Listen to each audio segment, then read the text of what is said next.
March 6, 1944. Berlin. 12:47 in the afternoon. Luftwaffe General Hans-Jürgen Stumpf stood frozen at his command post window, watching something impossible unfold before his eyes. Over 300 American B-17 flying fortresses streamed across the sky in broad daylight, directly above the heart of Nazi Germany's capital city. According to 8th Air Force mission reports archived at Maxwell Air Force Base, 672 heavy bombers launched that morning. 316 B-17s successfully reached Berlin in full daylight. Not a single bomber turned back due to fighter opposition during the approach. This wasn't supposed to be possible.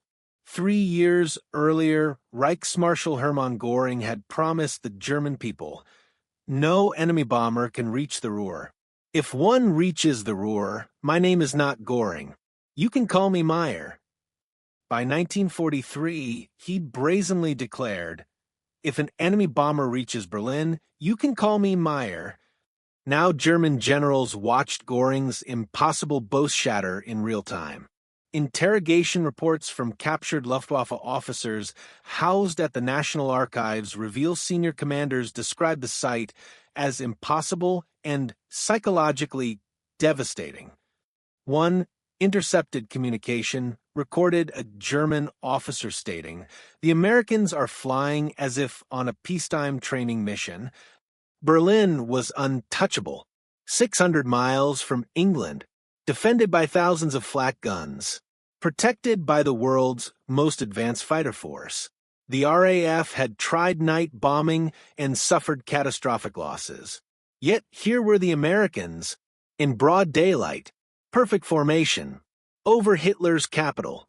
How did American bomber crews accomplish what Nazi Germany's entire military leadership declared impossible?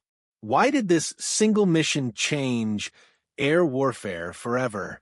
To understand this documented turning point, we need to examine what German military records reveal about their seemingly invincible air defense system. To understand the shock of March 6th, we need to see what German commanders saw: an invincible air defense system that had already proven itself in blood. According to German military archives and the U.S. Strategic Bombing Survey, Luftwaffe Reich defending Germany commanded over 1,000 day fighters by early 1944. Approximately 55,000 flak guns defended strategic targets across the Reich. Berlin alone bristled with over 2,000 heavy anti-aircraft guns. Advanced Würzburg and Freya radar systems blanketed every approach route. These weren't just impressive numbers on paper. The National Archives' 8th Air Force mission reports document the horrific toll German defenses had already inflicted on American bombers. October 14, 1943, the Schweinfurt raid. 60 of 291 B-17s shot down, a 20.6% loss rate in a single mission. August 17, 1943, Regensburg-Schweinfurt. 60 more bombers lost. Through 1943 alone, over 1,000 American heavy bombers destroyed. Strategic bombing studies from the Air Force Academy explain why German confidence was completely justified. First, geographic reality. Berlin sat 600 miles from England. Bombers flew 1,200 miles round trip.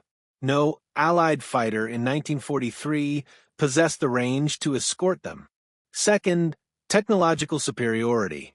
The Focke-Wulf FW-190 and Messerschmitt Bf-109 outperformed early American escort fighters according to technical specifications archived at the Smithsonian.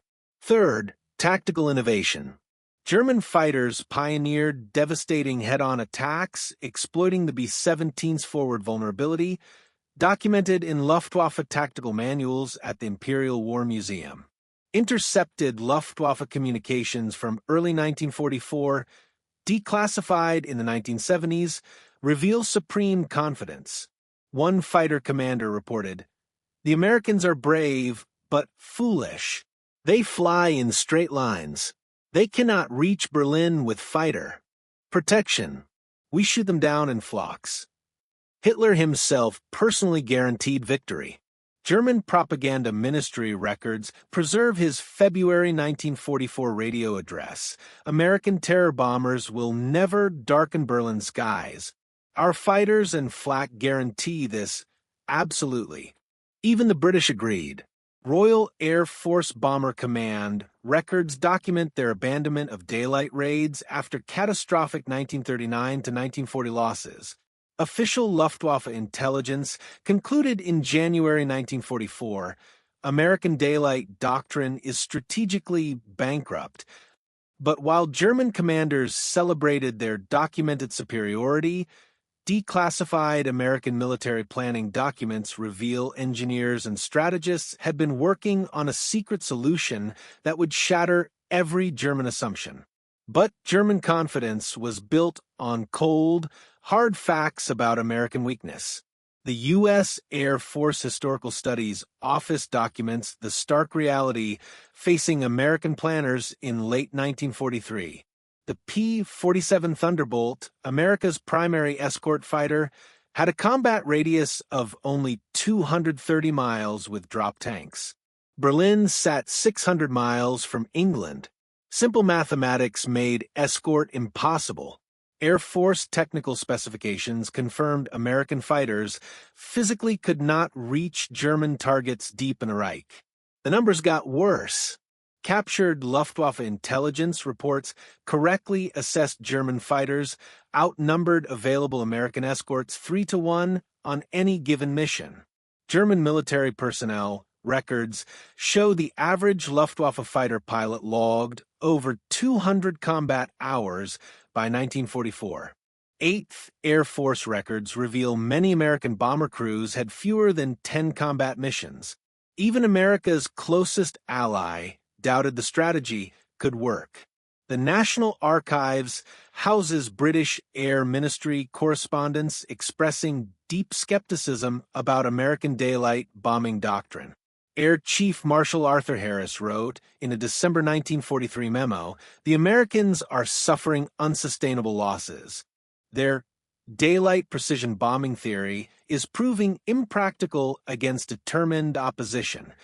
RAF Bomber Command records document their official recommendation that Americans abandon daylight raids and switch to British-style night area bombing. American newspapers reflected growing domestic concern. The New York Times ran headlines in October 1943, "Heavy bomber losses raise questions about air strategy." War Department correspondence reveals military censors blocked publication of actual loss percentages to prevent public panic. 8th Air Force Quartermaster reports, archived at Maxwell Air Force Base, expose the brutal logistics. 50 to 100 replacement aircraft needed monthly just to maintain force levels. Crew replacement training required 6 months minimum. Average crew survival probability for a 25-mission tour, only 25 to 33%. Declassified correspondence between Churchill and Roosevelt from January 1944 shows even Britain's prime minister questioned continued operations, writing, "The losses cannot be sustained indefinitely." A January 1944 Army Air Forces board analysis concluded deep penetration missions without fighter escort to target are tactically inadvisable and strategically questionable. The impossible problem: how could American bombers reach Berlin when no Allied fighter possessed a range? But while allies and media questioned everything, classified documents from Republic Aviation and North American Aviation reveal American engineers had been racing to solve the impossible. The solution came from an unlikely partnership between American engineering and British innovation. The National Air and Space Museum's Technical Archives document one of World War II's most significant technological achievements. In October 1942, North American Aviation Test records show engineers redesigned the P-51 Mustang with the British Rolls-Royce Merlin. Engine range increased from 400 to 850 miles with drop tanks. Aircraft performance data archived at Wright-Patterson Air Force Base document the P-51D's revolutionary capabilities. Combat radius, 850 miles, sufficient to escort bombers to Berlin and back.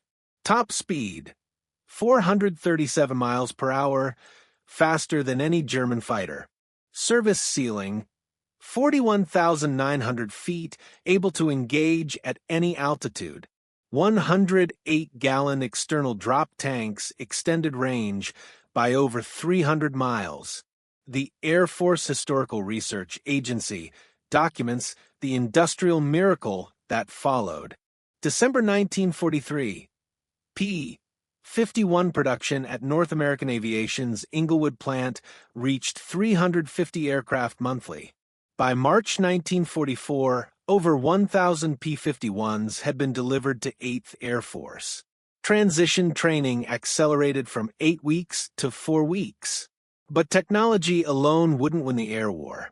American commanders needed a tactical revolution. Lieutenant General Jimmy Doolittle's appointment as 8th Air Force Commander in January 1944 brought that revolution. His official orders, preserved at the National Archives, transformed fighter tactics completely. The fighter sweep doctrine abandoned defensive close escort. Doolittle ordered fighters to aggressively seek out and destroy German fighters. Break formation to pursue enemy aircraft. Clear the skies ahead of bomber streams.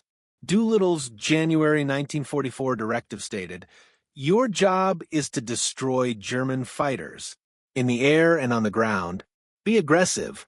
Seek them out."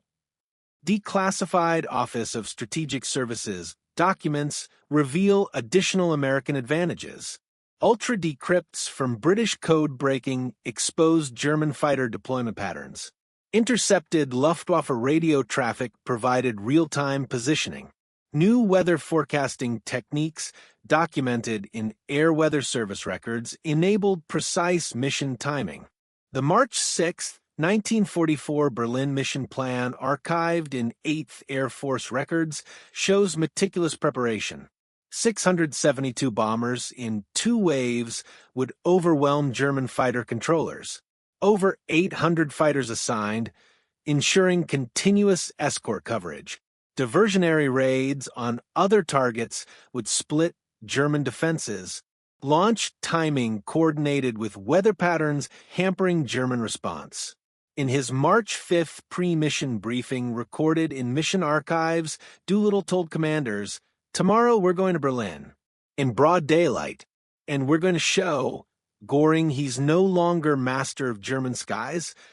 By March 1944, documented American advantages included aircraft production of 6,000 fighters monthly versus Germany's 2,000. Pilot training pipeline producing 100,000 pilots yearly versus Germany's collapsing capacity. Unlimited 100-octane aviation fuel versus Germany's synthetic fuel shortages.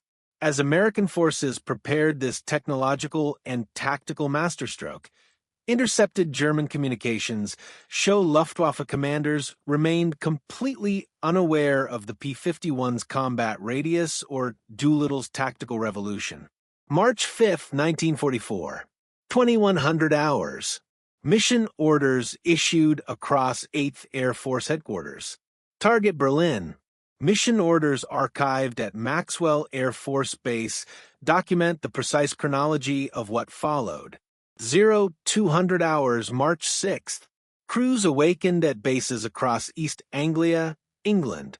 0400 hours. Mission briefings begin. Navigator Harry Crosby's published memoir, A Wing and a Prayer, describes a moment when the curtain was pulled back, revealing Berlin on the briefing room map. There was complete silence. Then someone said, "Jesus Christ." We'd all thought about Berlin. None of us really believed we'd get the order. 600 miles into Germany, in broad daylight. German records, now declassified, confirmed crews were told This is what we've been training for. Today we prove daylight. Precision bombing works. 0630 hours. First bombers began engine start procedures. 0800 hours. Takeoff commenced from over 40 airfields. While American bombers filled English skies, captured German situation reports reveal catastrophic intelligence failure. 0800 hours. Luftwaffe radar stations detected large-scale bomber formation assembling over England. 0900 hours. German assessment. Probable target, submarine pens, France or Low Countries. No indication in German records that Berlin was even considered possible. 8th Air Force operational reports document the massive aerial choreography unfolding. 672 heavy bombers taking off from 40-plus bases, forming into combat boxes at designated assembly points over England. Over 800 fighters joining the stream. Total aircraft, nearly 1,500 planes in coordinated formation. Air Weather Service reports archived at the National Archives document perfect conditions. Clear skies over England enabling assembly. Broken cloud cover over Germany complicating German interception. Visibility at Berlin over 10 miles. Perfect for bombing. Mission navigation logs show the carefully planned approach. Course southeast from England, crossing the Dutch coast. Altitude 20,000 to 26,000 feet. Speed 180 miles per hour. Fighter relay system. P-47's escort first leg. P-51s take over for Berlin penetration. Decrypted Luftwaffe communications from 0900 to 1100 hours show continued German misassessment. Formation appears to be targeting Ruhr industrial area. Fighter squadrons held in reserve for expected target area. One communication stated, deep penetration beyond 300 miles unlikely. 1130 hours. American formation crossed the German border. German fighters began scrambling. 1200 hours. P-51 escorts took over from P-47s. 1230 hours. German radar controllers finally realized the target was Berlin. Too late. Luftwaffe after-action reports captured post-war revealed German fighters were positioned 200 miles west of where they were needed. 1247 hours. First B-17s appeared over Berlin's suburbs in clear daylight. 12:47 p.m. March 6, 1944. Lead bombardier Robert McCampbell's verified report captures the moment. Berlin in sight. Clear as a bell. I could see the Brandenburg Gate. The 95th Bomb Group's B-17s began their bomb run at 22,000 feet over Berlin city center. 12:48 hours. German flak batteries opened fire. Mission reports document heavy accurate flak 88 mm and 105 mm. Formation held steady. Over 2,000 anti-aircraft guns fired simultaneously, creating what crews described as a solid black cloud you could walk on. Shrapnel tore through formations. Aircraft shuddered, but the bombers held course. 12:50 to 12:55 hours. Bomb bay doors opened. Target analysis reports document hits on the Robert Bosch Electrical Equipment Works, Erkner Ball Bearing Plant, Klein-Machnow Industrial Area, and Berlin rail yards. While bombers struck their targets, documented air combat engulfed the sky. Combat reports from the 354th Fighter Group show P-51 Mustang dominance. Major James Howard, later awarded the Medal of Honor, single-handedly engaged over 30 German fighters protecting one bomber group. His official citation confirms he shot down multiple aircraft and drove off the rest despite being alone and low on ammunition. 8th Fighter Command records document 82 German aircraft destroyed in aerial combat that day versus 11 American fighters lost. Captured German combat reports reveal Luftwaffe shock.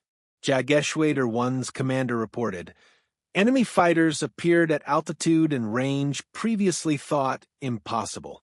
Our tactical advantage completely negated. Multiple German pilots reported being pursued by P-51s after breaking off attacks, suffering losses while attempting to disengage. A complete reversal of previous combat patterns. POW interrogation reports document German pilot astonishment. Oberleutnant Hans-Joachim Hermann stated, "We had been told American fighters could not reach Berlin. When I saw Mustangs at altitude over the city, I thought they must be captured aircraft in German markings. Then they opened fire." Air Force Historical Research Agency analysis shows how American tactics dominated. P-51s fought at 25,000 to 30,000 feet, where German fighters struggled. The Mustang's 437-mile-per-hour speed allowed pursuit or disengagement at will. Over 800 Allied fighters overwhelmed approximately 400 German interceptors. Doolittle's aggressive doctrine to seek combat shattered defensive German tactics. U.S. Strategic Bombing Survey documentation reveals 69% of bombs fell within 1,000 feet of aiming points, exceptional accuracy for 1944. Significant industrial damage required months of repair. Rail disruption affected Wehrmacht troop movements for weeks. German civilian accounts collected by Allied intelligence describe psychological shock. Albert Speer's memoir, Inside the Third Reich, recalls seeing the bombers in formation in broad daylight as if performing at a peacetime air show. The invincibility of the Reich was revealed as illusion. Berlin police reports documented widespread civilian panic and questions about Luftwaffe effectiveness. Final mission results documented in 8th Air Force records. Bombers lost 69 of 672 dispatched, a 10.3% loss rate. Germans shot down 82 fighters confirmed destroyed. Mission assessment successful. Primary target bombed in daylight conditions. 1:15 p.m. The last bomber groups cleared Berlin still in formation. German fighters withdrew, depleted of fuel and ammunition. P-51s maintained air superiority throughout the withdrawal. B-17 pilot Lieutenant Robert Johnson's debriefing statement, "We bombed Hitler's capital in the middle of the day and we came home. That's when I knew we were going to win this war." In 45 minutes of combat, the entire strategic balance had shifted. 1500 hours, March 6th. Luftwaffe High Command. Emergency conference. German military archives document immediate crisis recognition. Reichsmarschall Göring's recorded reaction from stenographic records. How is this possible? Where were our fighters? How did their escorts reach Berlin? Captured Oberkommando. Der Wehrmacht strategic assessments for March 7th through 8th reveal panic spreading through German command. American fighter range capabilities severely underestimated. Day fighter defense doctrine requires immediate revision. Berlin no longer beyond American operational range. Allied intelligence summaries based on intercepted communications and POW interrogations document collapsing German confidence. Luftwaffe fighter pilot losses. 82 aircraft destroyed, representing 15 to 20% of defending fighters engaged. Many losses were veteran pilots with over 100 missions, experience bleeding away with each engagement. One captured pilot stated, "If the Americans can reach Berlin in daylight with impunity, where can they not reach?" Albert Speer's verified memoir and stenographic records from Hitler's military conferences document the Führer's response. Hitler initially refused to believe Americans had bombed Berlin in daylight. When shown reconnaissance photos, he flew into rage at Luftwaffe commanders, demanded immediate retribution and hundreds of new fighters. Nazi propaganda ministry records show the challenge of controlling the narrative. Initial instructions: minimize reporting of raid, emphasize German fighter victories. The problem? Thousands of Berlin civilians had witnessed the bomber formations. Impossible to deny. March 7th radio broadcast forced to acknowledge American terror raid on Berlin. Sicherheitsdienst internal reports monitoring German public opinion reveal significant impact. Widespread concern about Luftwaffe capability. Questions about when war will end if capital can be bombed in daylight. Morale in Berlin significantly affected. Military historians at the Air Force Academy document emergency German measures implemented after March 6th. Jagdgeschwader units rushed from eastern and southern fronts to Reich defense. Fighter production increased at bomber production's expense. Training standards lowered to increase pilot numbers faster. New formation tactics attempted to counter P-51 range advantage. Post-war analysis of German logistics documents reveals the vicious cycle beginning. More fighters required more fuel, already in critically short supply. More pilots required more training aircraft and fuel. Increased air defense meant fewer resources for ground forces. Every resource diverted weakened another front. Ultra-intercepts and analysis from March 7th through 10th show Allied commanders recognize the significance. One intelligence summary stated, German air defense system revealed as insufficient. Strategic initiative in air war has shifted. Military historians at Air University identify March 6, 1944, as marking the beginning of Luftwaffe's inability to contest American daylight operations over Germany. Official strategic assessments from Allied headquarters document that this single mission's tactical success created far-reaching strategic consequences. March 8, 1944. Supreme Headquarters Allied Expeditionary Force Strategic Analysis, archived at the National Archives, concluded Berlin raid demonstrates feasibility of sustained daylight strategic bombing campaign. German fighter force can be defeated through attrition. Air superiority over Western Europe achievable prior to Overlord. 8th Air Force operational orders following March 6th show immediate intensification. March 8th, 2nd Berlin raid, over 600 bombers. March 9th, 3rd Berlin raid, 500-plus bombers. The Air Force Historical Research Agency documents between March 6th through 30th, Berlin was bombed 8 times in daylight raids. Previously considered impossible. Captured German strength, reports, document catastrophic attrition. March 1944 Luftwaffe losses, 284-day fighters destroyed. Pilot casualties, 155 killed or captured, a 22% monthly attrition rate. Replacement training could not keep pace. U.S. strategic bombing. Survey post-war analysis quantified damage. Berlin industrial production reduced 10 to 15% for March raids. Rail disruption affected Wehrmacht supply lines to the Eastern Front. Worker morale and productivity declined. Industry dispersal required, reducing efficiency. Military historians at the Air Force Academy document rapid progression. March 1944. First sustained Berlin raids demonstrate capability. April. German Day fighter strength declining. May. Allied air superiority over Western Europe achieved. June 6th. D-Day launched with complete air supremacy. German Luftwaffe unable to contest landings.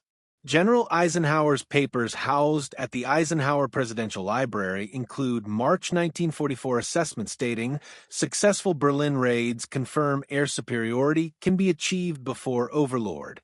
Risk of invasion acceptable. Prime Minister Churchill's documented communication to Roosevelt March 10th.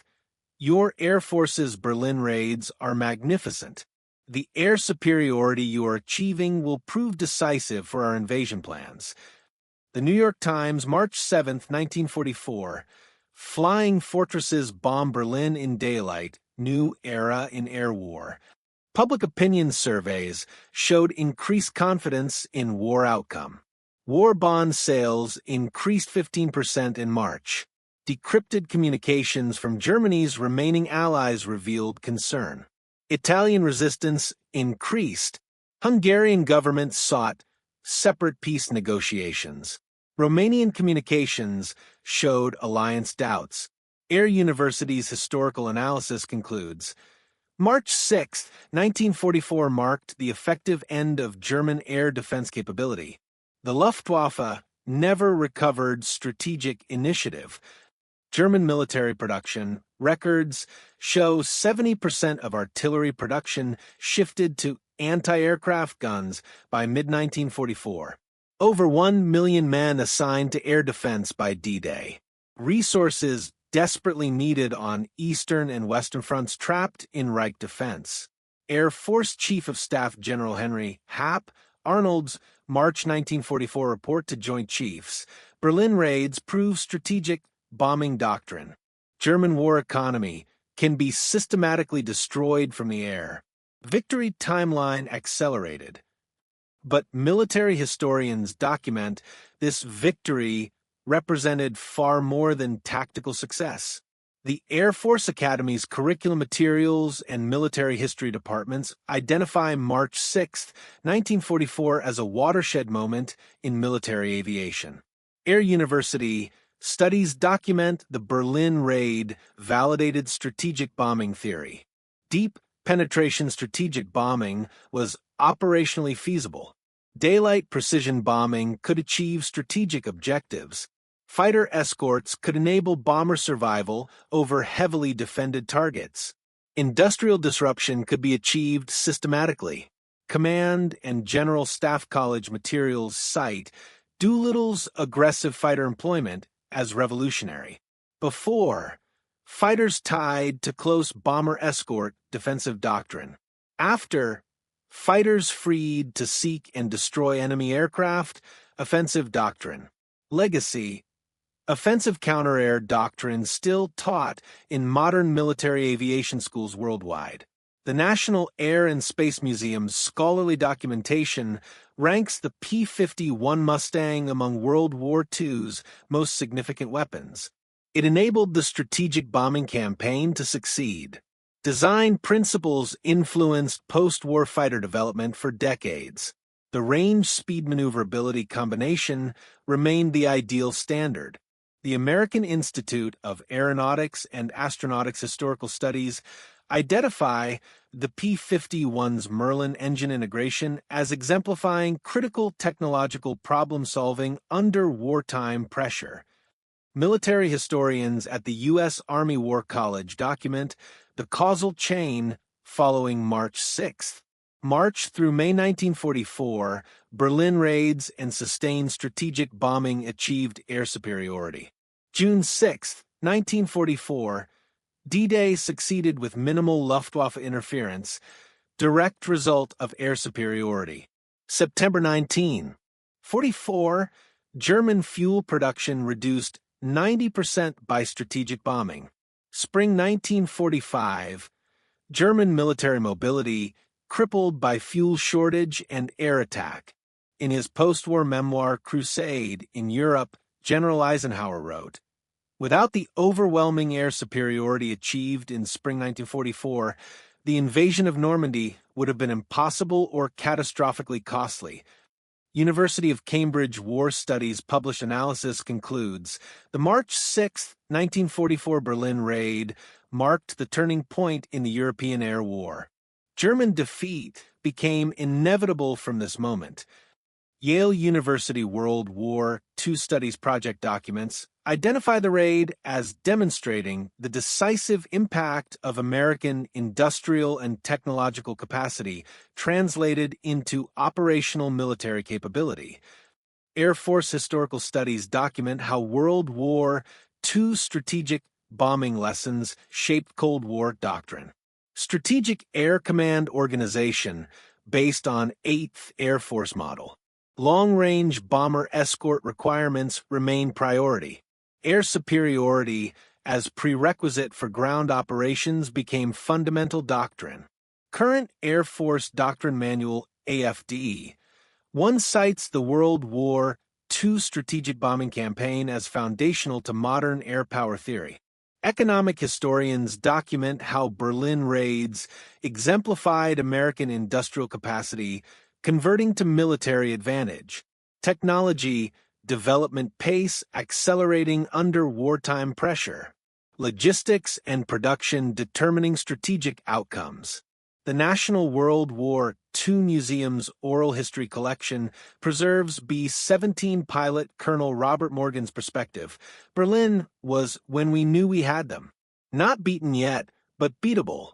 We could go anywhere, hit anything, and come home. Military historians consistently identify core lessons. Technological superiority matters. Doctrine must adapt. Industrial capacity determines outcomes. Air superiority enables victory. Scholarly literature consistently ranks March 6, 1944 among World War II's most significant single operations, comparable to Midway or Stalingrad. This documented victory perfectly demonstrates American innovation, industrial might, and tactical brilliance. Military education materials from professional military institutions consistently highlight what March 6, 1944 teaches us. When German generals declared Berlin untouchable 600 miles from England, defended by thousands of fighters and flak guns, protected by Europe's greatest military minds, American engineers, strategists, and aircrews proved them catastrophically wrong. 3 pillars of American victory. Innovation under pressure. The P-51 Mustang transformed from underpowered fighter to war-winning weapon in 18 months through engineering brilliance documented in aviation development records. Tactical revolution. General Doolittle's aggressive fighter doctrine, documented in official command orders, turned defensive escorts into offensive hunter-killers. Industrial superiority. American factories producing 6,000 fighters monthly versus Germany's 2,000, documented production capacity, overwhelming enemy defenses through sheer numbers. From the National Archives to Air Force Academy curricula, from captured German records to veteran testimonies, every source confirms the same conclusion. March 6, 1944 marked the day the Luftwaffe lost the air war. Everything that followed, D-Day success, Europe's liberation, Germany's final defeat, became possible because 300 American B-17s flew over Berlin in broad daylight and came home. Hermann Göring, the man who promised no bomber would reach Berlin, watched American formations flying in parade formation over Hitler's capital. German records document he offered his resignation. Hitler refused, making Göring watch as his impossible boast became reality week after week. The shocking statistics, one more time. German assessment March 5th. Berlin, daylight raids impossible. American result March 6th. 300. 16 B-17s over Berlin at 12:47 p.m. German response March 7th. How is this possible? Answer. American innovation, courage, and determination documented in every mission report, every combat record, every historical archive. General Karl II Spaatz, commander of U.S. Strategic Air Forces in Europe, wrote in his March 10th report to Washington, "The fortress of Europe has no roof. American air power can strike anywhere, anytime. The enemy now knows this absolutely. Military archives prove it. German records confirm it. Historical consensus supports it. Never underestimate American ingenuity, industrial might, and the courage of young men willing to fly 600 miles into enemy territory in broad daylight to prove freedom will always triumph over tyranny." That's not propaganda. That's not myth. That's documented history.